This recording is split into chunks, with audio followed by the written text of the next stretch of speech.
What is up, guys? Pie Muffin here, and we are back for our final part of our Trails into Reverie playthrough, although I don't know if I can really call it a playthrough at this point, since it's like a read-through. We're just reading we've been reading the 3 final stories that are kind of our lead into the Calvard arc, letting us know about certain things that are in Calvard and stuff. Obviously, our first story introduced us to the Ikaruga, and seemingly another 8 Leaves practitioner that's Divine Blade level. Our second story had to do with Ren attending a school in Calvard and learning about that. And now we have one more Calvard-related story that's going to let us introduce us to a story about some of our main protagonists that we're going to be dealing with. So, well, actually, all 3 of these kind of have done that to an extent. But let's go with the final one to close out this Trails into Reverie playthrough. And honestly, it's going to be the start of our kind of decent break until the first Calvard game comes out here in the West. But hopefully it won't be that long. But yeah, let's get started. Forward, sword in hand.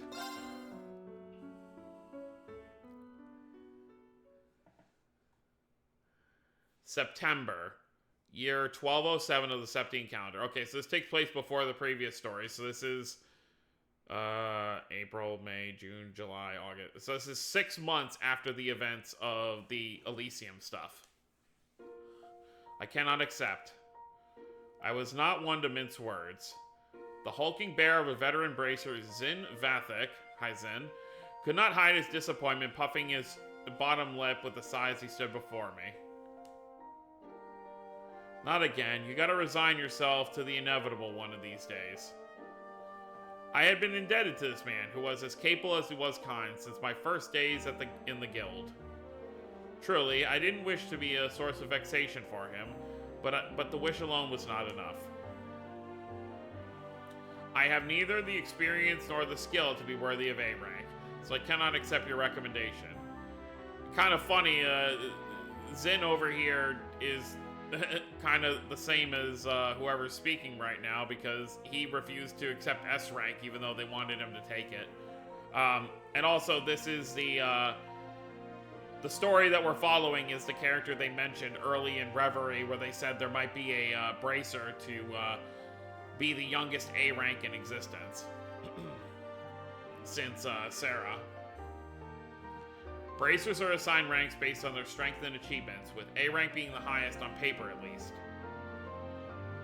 Its members are the very face of its beloved organization, and as such, ranks are a metaphorical badge of honor to be worn with pride. So, how had I received multiple recommendations for the most prestigious rank in 6 months?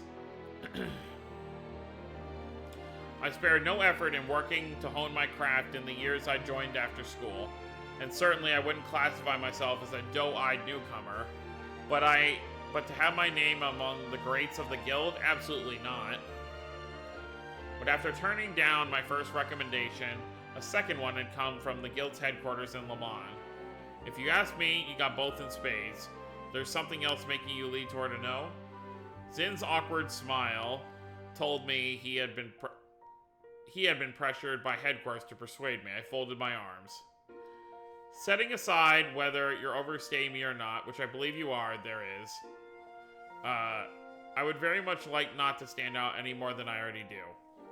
I've been getting offers to be a model, to star in films. Oh wow, Bracer, doing that stuff. It's been frankly exhausting forcing them to give up. Now what do you think would happen if I were to accept a promotion? I'd be neck deep in the same mess all over again.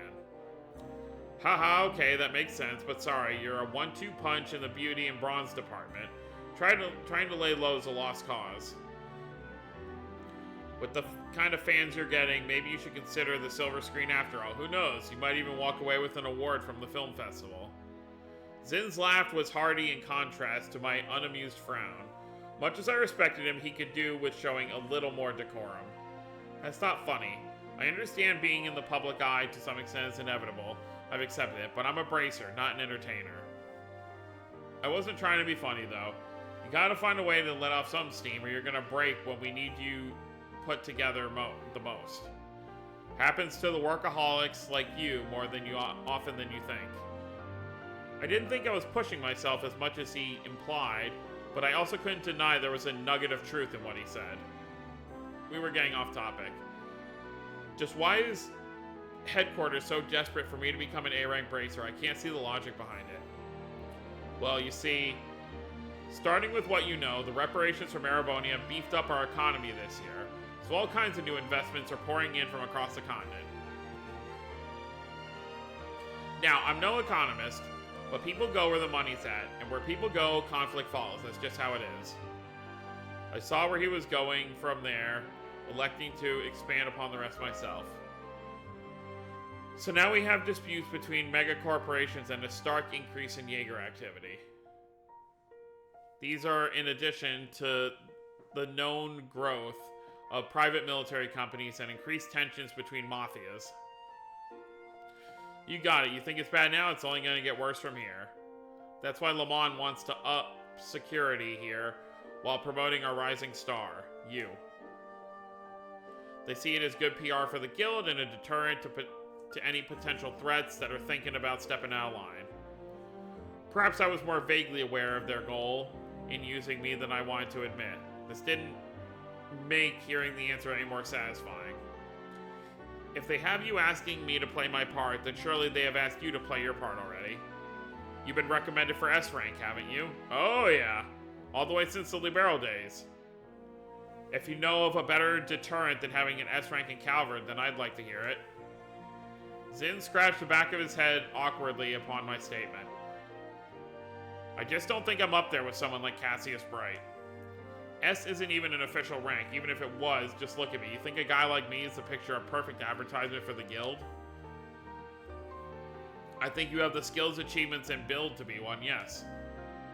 Well, what's the difference between someone like Zinn and someone like Arios or Cassius? A curt, quick response. Alright, point made. I can't force you to take the recommendation, and I'm not about to be a hypocrite. Just, let me know if you change your mind, okay?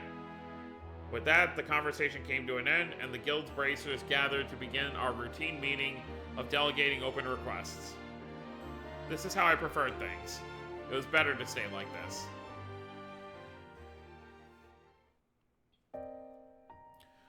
There was a point when I wanted to be something more. I can no longer remember when that was. Sometime during my childhood it happened, I'm sure. I just recall realizing how small the world truly was. So I prayed and longed to be someone I was not. It was around high school when I thought I became that someone. Those years were unforgettable. I'll never forget the unexpected reunion that was had there, nor the priceless treasure I'd gained. I truly thought I'd gotten closer to who I wanted to be. But in the end, it was just wishful thinking. My hand, once held, was now empty. And I was still a nobody.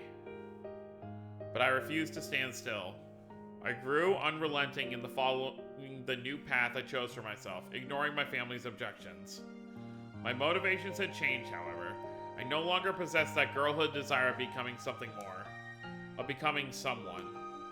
I just needed to keep moving, however aimless that movement was.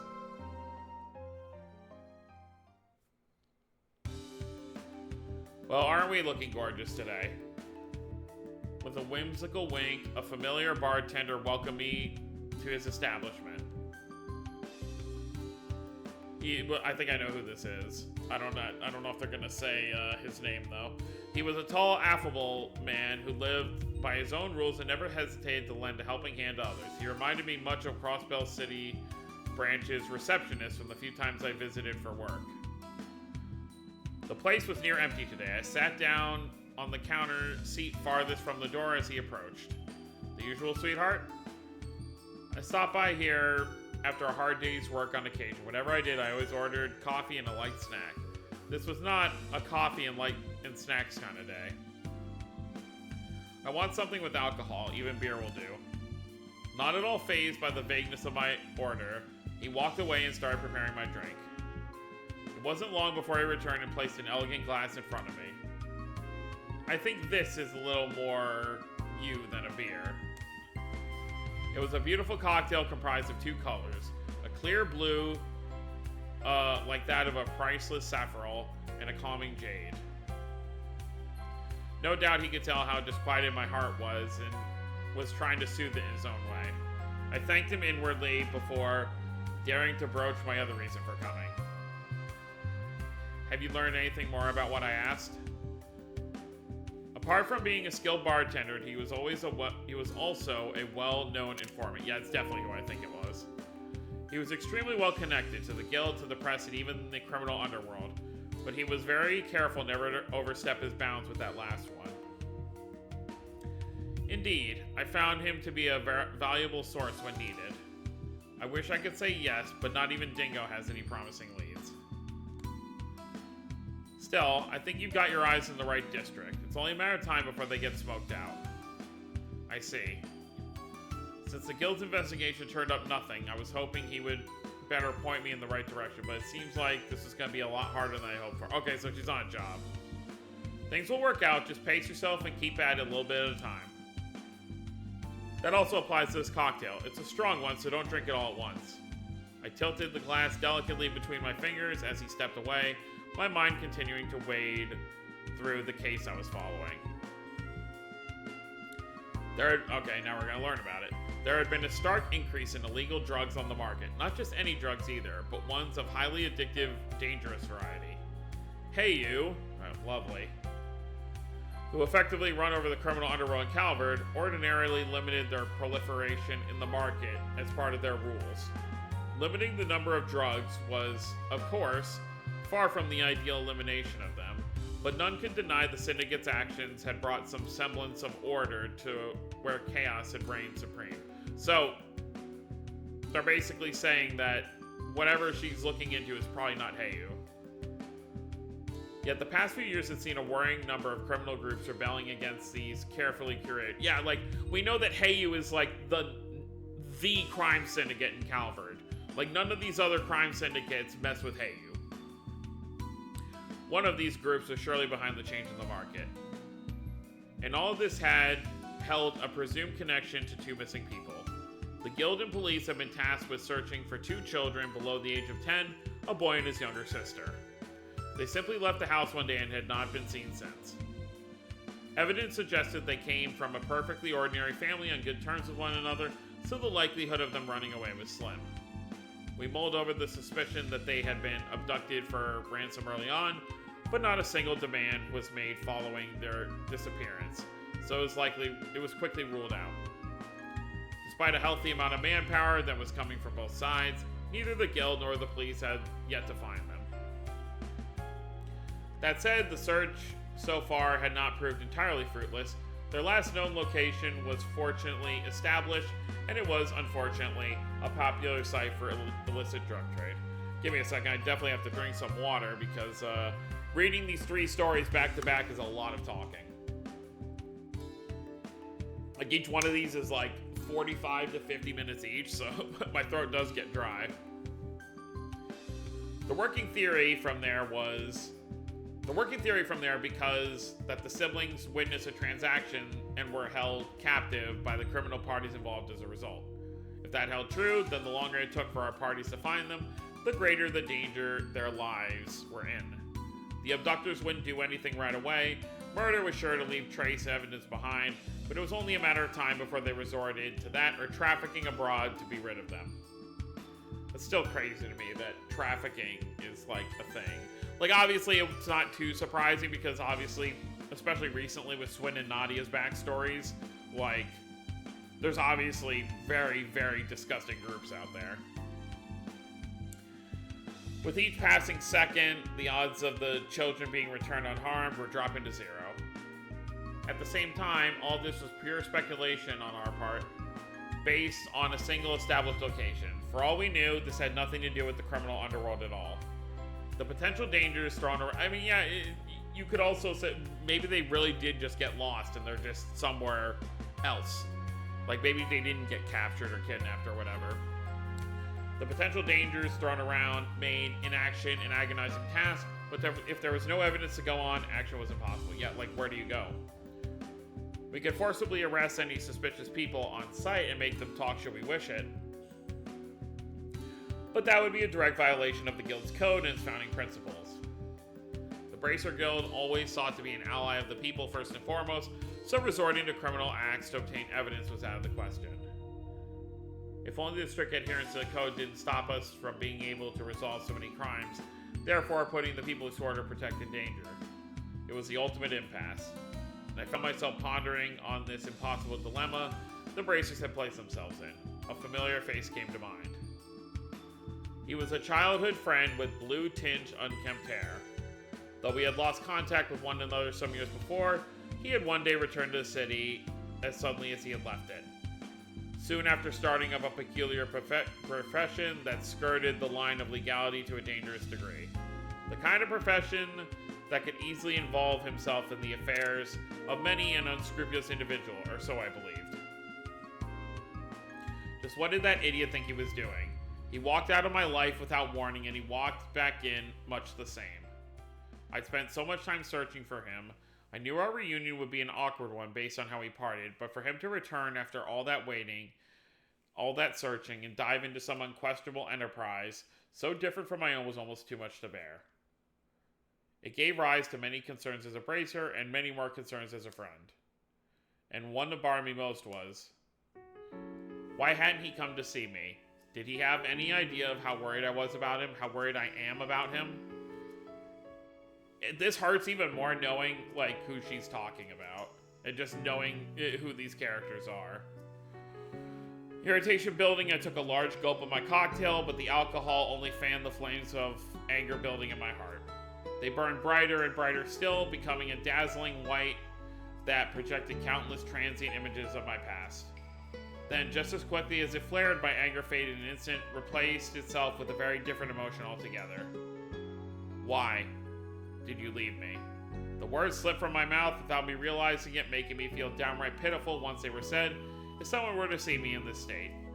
You still haven't moved on, I see.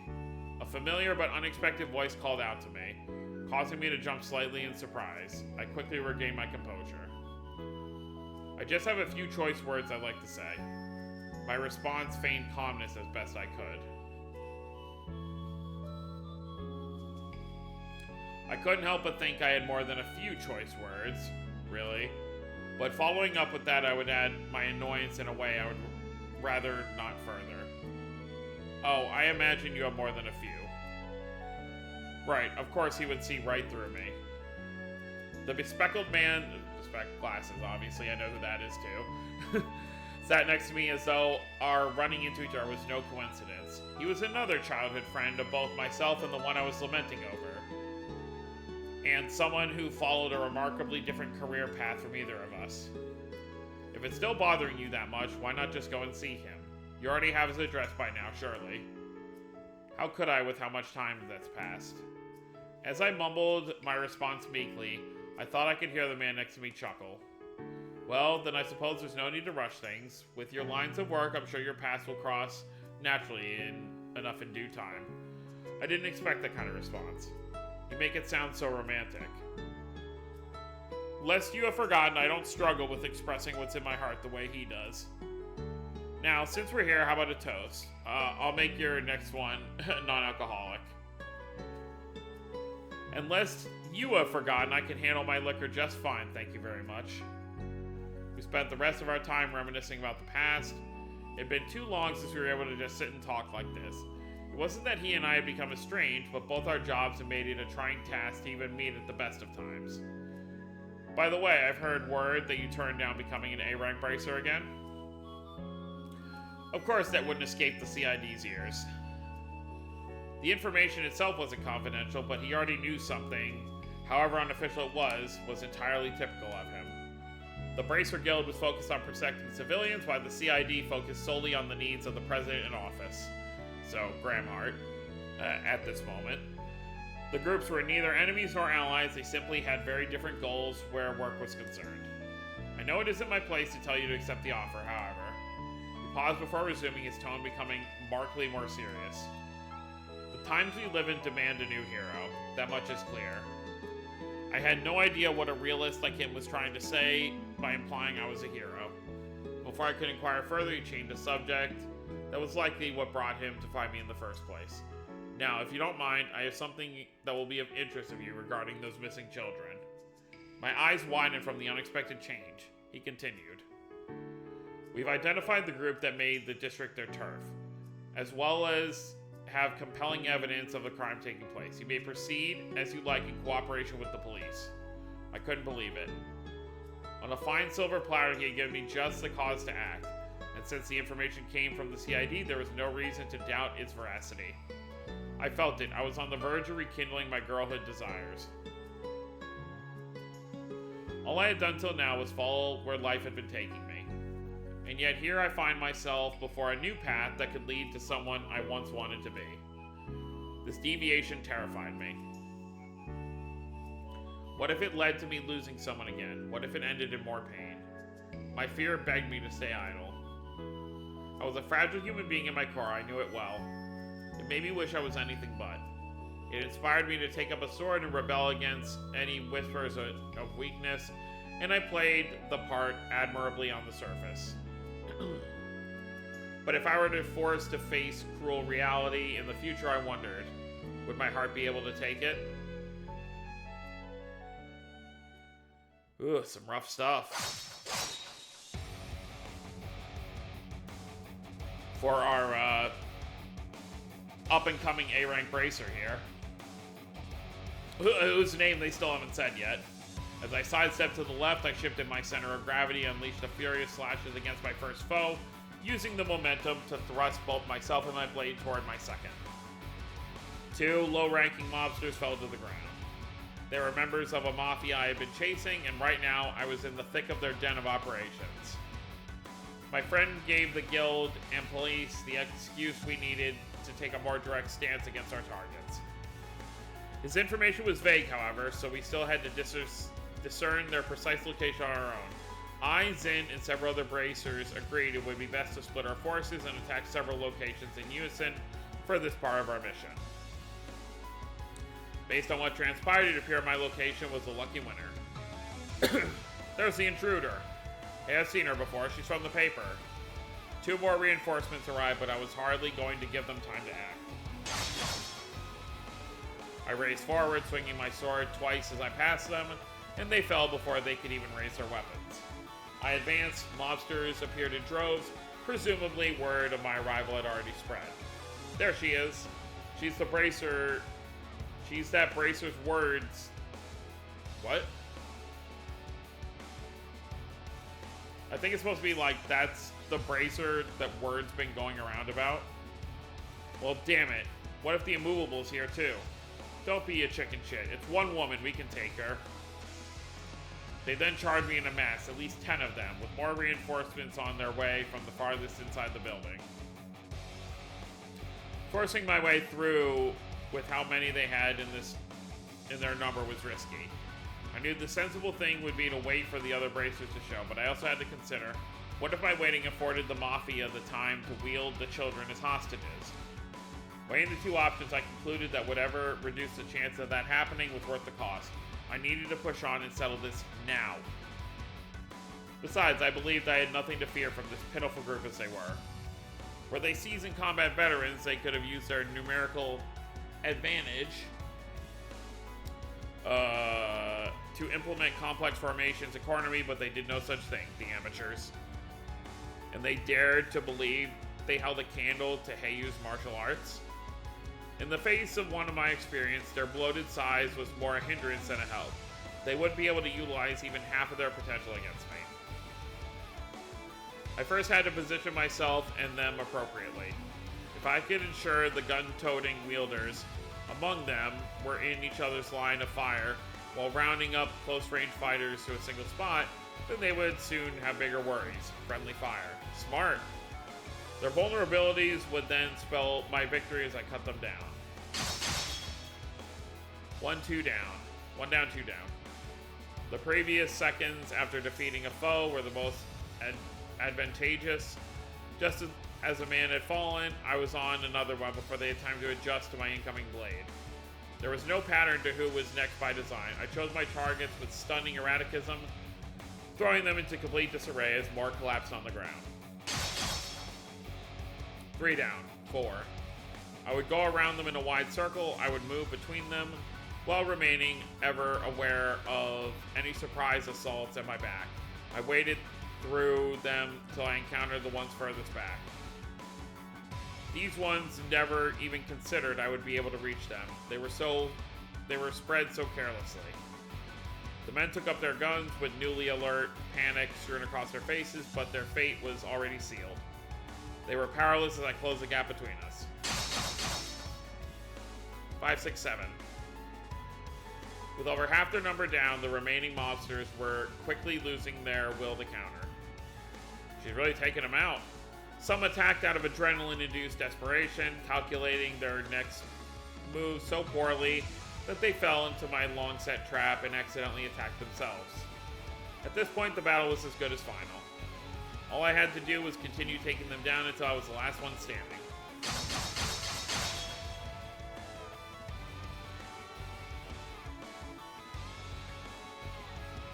There were smaller groups I encountered on my way through the building, but I was able to disable them with little effort.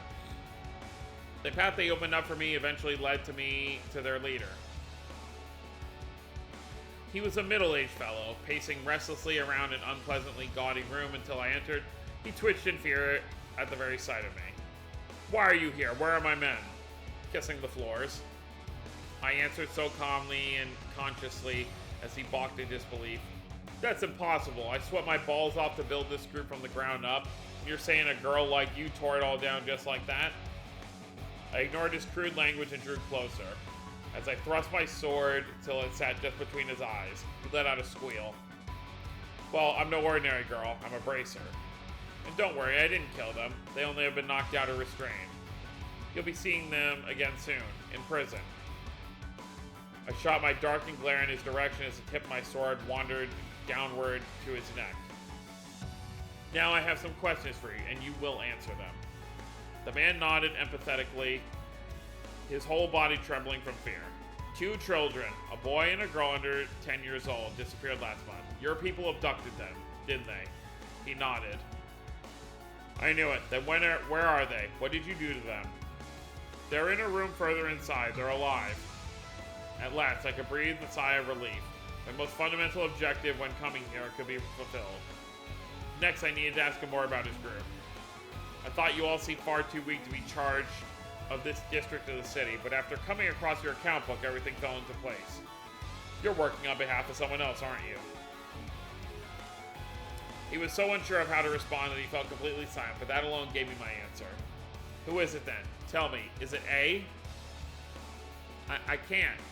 He flinched in fear as I pressed him, resisting as though he genuinely couldn't say. Then as he opened his trembling lips to speak, I heard a strange thudding sound from outside the room. I stepped away from the man, my sword still firmly in hand. Crunching, squelching, splattering. More sounds, these more audible than the first. I didn't know what to make of them, but they made me feel an instinctive revulsion as I dragged on. They may have come accompanied by faint groans, but if they did, they faded just as soon as the sounds themselves. I remained on guard as I stepped out into the hallway, ready to be attacked at any angle from any moment. And the sight that greeted me defied all imagination. The mobsters I fought through minutes before were now nothing more than distorted, mutilated piles of flesh and bone. Jeez. Not just 1 or 2, every single one of them without exception had been reduced to bloodied mounds. Some were without heads, others had their Jeez! Others had their organs ripped from their abdomens. Then there were those with skulls caved in and leaking pulverized brain matter, or the ones with their hearts pulled and squeezed. Each corpse was different, each corpse was unbearable to look at. The plain hallway I traversed with all due speed was now covered in a sticky, slimy red. Who could have done something like this? The sight was so awful that my free hand, now clenched, shook from disgust. When was it ever necessary to go this far? What could anyone gain from this? Wait, no! I realized I had made a very careless mistake. I turned and hurried back to the room I was just in. I was too late. The Mafia's leader was floating in the air at the center of the room, as though some unknown force was holding him up by his chest. The monster's sword pierced through his chest, A single streak of blood dripped from his unspeaking mouth. There was no room to believe he was anything but dead. Like all the others in the hallway, he didn't even have the time to scream before his life was taken. Who are you? I barked at the center of the room, trying to drown my instinctive fear with anger. At a glance, only the corpse and I were present, but if I strained my eyes, I could see the faint contours of another distorting the space around them. It must have been some form of active camouflage. Ramda? I thought it would have been basic courtesy to give your name before asking another's, charming ace of the Bracer Guild. It was a man's voice that projected true arrogance, as though he were above all others as a matter of course. I instinctively readied myself for battle and response, but my actions seemed not to faze him in the slightest. No need for spoiling for a fight. I'm simply here to take out the trash. They were careless enough to leave a trail for the CID to follow. Was I really talking to a fellow human being? How could he speak in such gruesome murders in those terms? Are you a business partner of theirs? No, you must be from the group above them. Very good. He then swung his blade to slide... He then swung his blade to slide and tossed the corpse off to the side with all the respect of a used cigarette. How could you treat people you worked with like this? People? Have you your ears? I said nothing about taking out a person, only trash. The same applies to the garbage piling up in the hallway. They have always been so, even before they stopped breathing. It was clear that communicating with someone of his nature was impossible. I dismissed calm reason for an intense, all-consuming anger so great that my entire body couldn't stop trembling. You monster! Before I knew it, I had sprung into action, pointing every drop of my strength into my blade to launch a swift, unavoidable strike. But he repelled it with one vertical swing of his own. This one exchange was enough to tell me his strength was a league above mine. He parried my blow at the most perfect instinct, canceling out the force of my attack with so little effort that it barely scratched the surface of what he was capable of. This guy seems like a problem, but he repelled it with one oh wait, no, I read that part.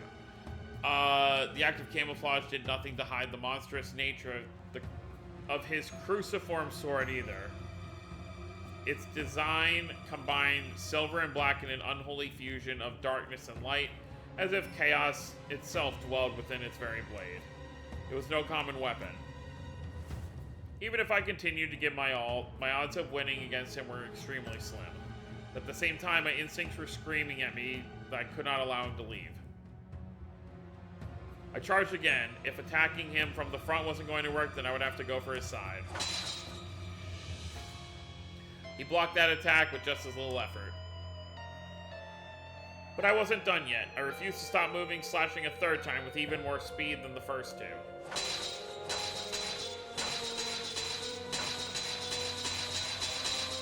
Jeez.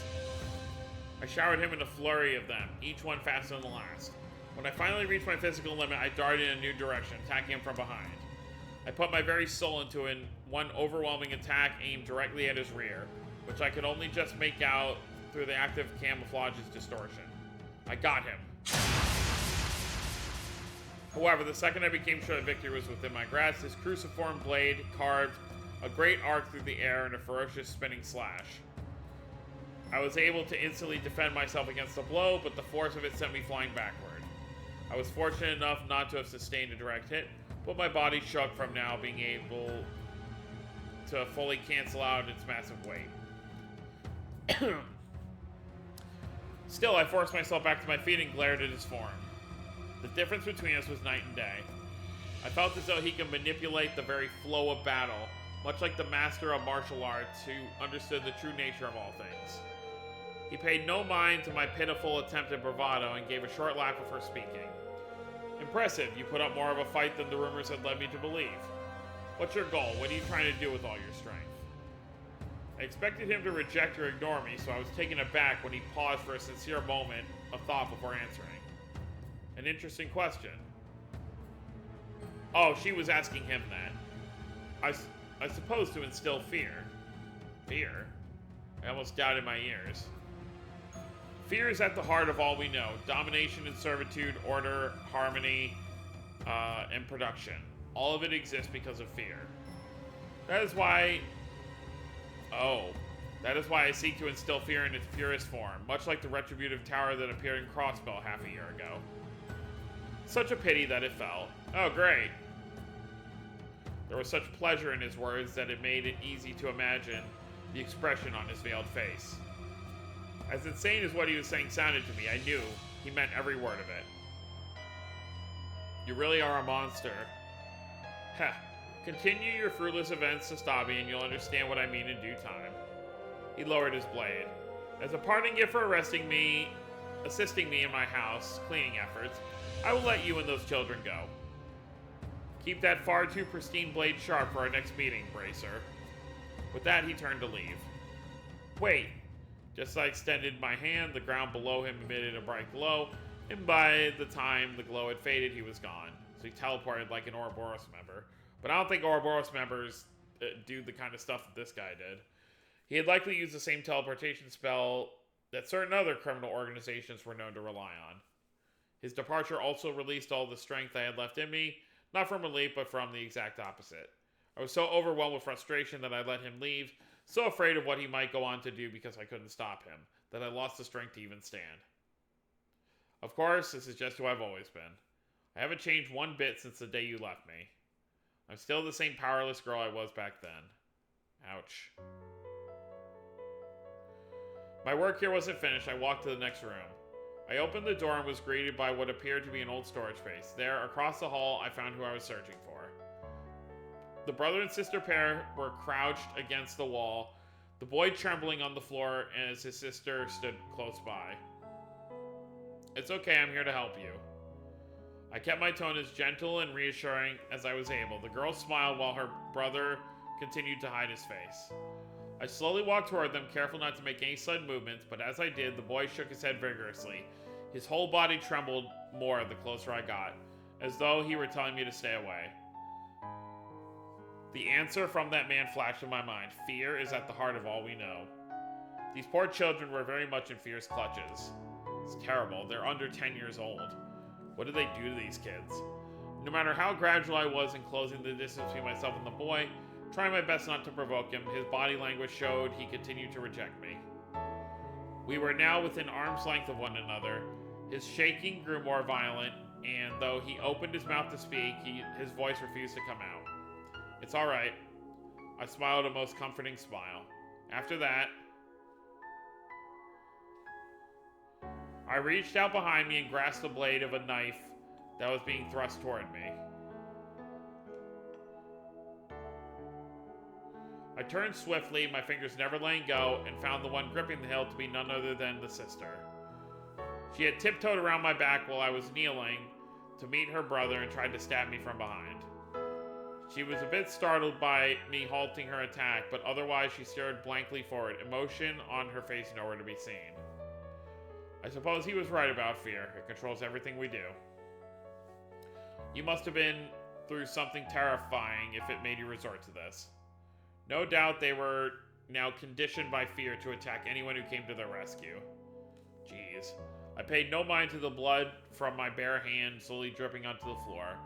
The cut from the knife was nothing compared to everything else in the moment. My first priority instead was to reassure the girl I meant no harm.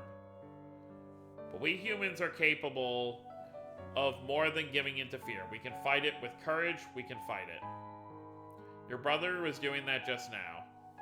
He may have been gripped by fear, but he still fought his hardest through his actions to alert me of the danger his sister posed.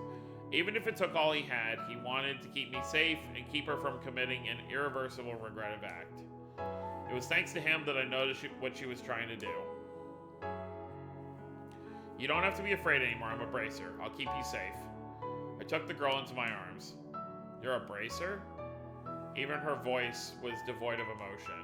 That's right, I'm here to help you. Oh, I think I've seen you in a magazine before. Something Blade, I think.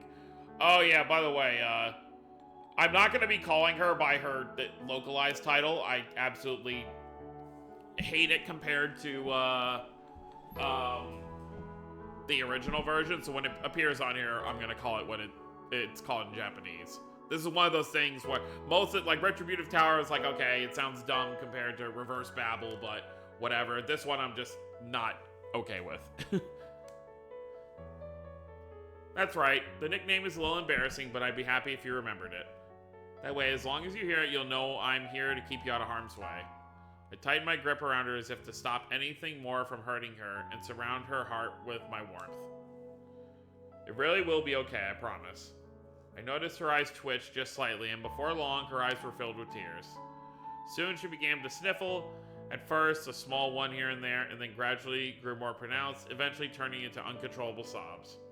She had finally been liberated from her fear.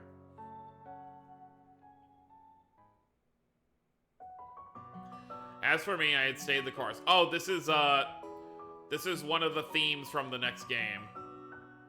I forgot they put it in here. So you're gonna hear this theme, it's basically this character's theme, so whenever she's involved, you'll hear this theme. As for me, I had stayed my course. I was too afraid to deviate from my current path. Still, I had chosen this path with pride in my heart. I didn't think it was right to turn my back on it now, but I wasn't going to let it be an aimless journey from now on either. And so, it was another day in the Edith branch of Calvert's Guild. It sounds like that mafia was trying to copy what that other organization of assassins managed to pull off. Oh! So they were trying to turn these kids into weapons like Swin and Nadia. I was discussing the recent case with Zen. The siblings had indeed been abducted because they witnessed an illegal transaction. The mafia involved them and thought to mimic a group of assassins known for raising children with the intent of turning them into professional killers. Yep, it's gotta be them. Their attempts, thankfully, proved as unsuccessful as their attempts to remain covert in selling drugs. The CID found them, and whoever they were working for purged them. Hell of a way to go. If I hadn't been so incompetent, maybe they wouldn't have been purged at all. Don't beat yourself up over it. The Guild's priority is to keep civilians safe, not criminals. I don't want to say they got what they deserve for getting involved in organized crime, but it is what it is. Try putting the frustration... This is insane, this scam. Try putting that frustration you're feeling into a more personal growth instead of letting it eat you alive. I was told that while the siblings were going to need psychological counseling for some time, they were to be expected to recover and go back to their everyday lives. My meeting with them had triggered something inside of me. I came to realize that something needed to change. I had to take some kind of step forward. Even if it ended in me falling to the floor in some dramatic fashion, I just needed to pick myself back up again. With that in mind, I accepted my multiple recommendations. Alright, so she became A rank. Up. The times we live in demand a new hero. Hey, there we go. Doing so made me think of what my childhood friend said to me. I didn't believe I had what it took to be a hero. But if I could be even just a brief one able to give people hope and banish the darkness ahead, then that was reason enough for me to keep going. Maybe that could make me somebody enough to fight alongside the real hero once they came to light. She's talking about the one in front of her, which is going to be our main protagonist for the next arc. Well, shall we get down to business? Zin turned to face me, his classic broad grin even broader than usual. It'll be a while before the official paperwork arrives from headquarters, but I'm sure they won't mind me speeding up this part of the process with how much they wanted this. The Republic now has a bracer who reached A rank at the same age as at the Empire's Purple Lightning. Okay, so she's the same age that Sarah was. So she didn't beat her to it, they're the same. Congratulations on your promotion, Elaine Auclair. I'll read it this one time. Beauty's Blade. I don't like Beauty's Blade. I had heard the Japanese name was Sword Maiden. I guess they didn't want to have, like, Sword Maiden, Lance Maiden, so they came up with a new name, but I don't really care for Beauty's Blade. Like, obviously, they make it fit in the story because of everything, but I'm still not a huge fan of it. So I'm always gonna call her Sword Main whenever this pops up. And I believe that's it. That's our introduction. Yep, forward, sword in hand, the end.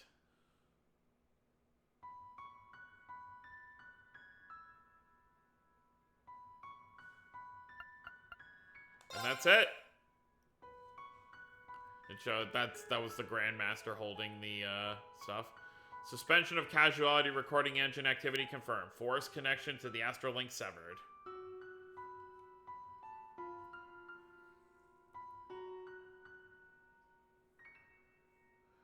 The whirlpool of casualty engulfing Erebos and the fated land has at last been unraveled.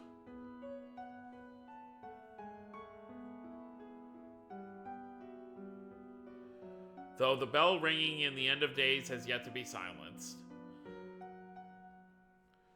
Meaning there's still gonna be some kind of crisis, we know, in like 2.5 to 3 years. You, children of Zemuria, have earned your moment of peace until the time comes to face the final hour.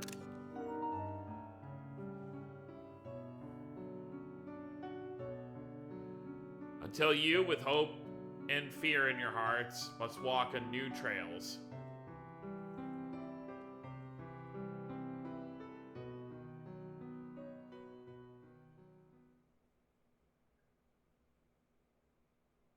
I believe that's it. Yep, well, there you have it. That officially brings our journey in Erebonia and Crossbell to an end. And with this massive cast of characters, a lot of them will be taking a break for a little while until the day comes where we can see them again. But for now, obviously, that's going to be it. Obviously, like I said, we're going to be following this playthrough, we're going to be doing the Nayuta playthrough, Boundless Trails Nayuta. But as of right now, that game doesn't directly connect to the games we've been playing. So it's kind of going to be its own thing, at least for the time being. I'm sure there's going to be still, I mean, I assume there's going to be at least some connection to, because it's the same world, it's just in a different time. It's apparently, like, supposedly far in the past from anything we've done. I mean, it may even be before, like, 1,200 years ago with everything that happened. But that is what we're going to do next in the meantime.